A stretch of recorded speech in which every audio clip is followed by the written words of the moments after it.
есть красивые способы решения трудных вопросов.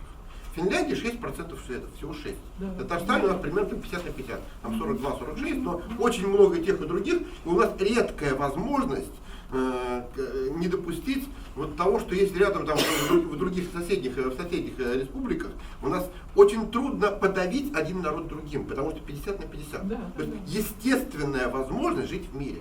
Это хорошая, потому что тогда, когда там 20% населения, там легко задавить это меньшинство. И у нас в стране умеют давить меньшинство, мы это хорошо знаем. А в Финляндии сделано так, что там есть финские школы и шведские школы. В финской школе детки вначале учат финский язык 2 года. В 3 классе, во всех финских школах, которых очень много, во всех обычных финских школах, в 3 классе они выбирают еще один иностранный язык. Один, любой. Почти любой, чуть позже, ну практически любой. В 3-4 они учат финский и этот язык. Уже 2 языка. В 5 классе они выбирают еще один язык. Уже 3-й, замечу. Снова выбирают, учат уже 3 языка. И, наконец, в 7 классе выбирают 3-й иностранный язык.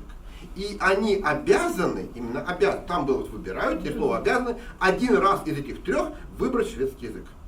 В итоге во всех финских школах все дети в какой-то мере учат шведский язык. В какой мере? Если ты не очень его любишь, ты выбираешь его в 7 классе. Если ты его любишь, выбираешь в 3. Переходим на шведские школы. Точно такая ситуация. Если ты швед или шведоязычный, ты вначале в 1-2 классе учишь шведский язык. Затем в 3 выбираешь 1, в 5 выбираешь 2, в 7 выбираешь 3, и 1 раз ты обязан выбрать финский. И в итоге вся страна говорит на 4 иностранных языках, и все понимают шведский и финский.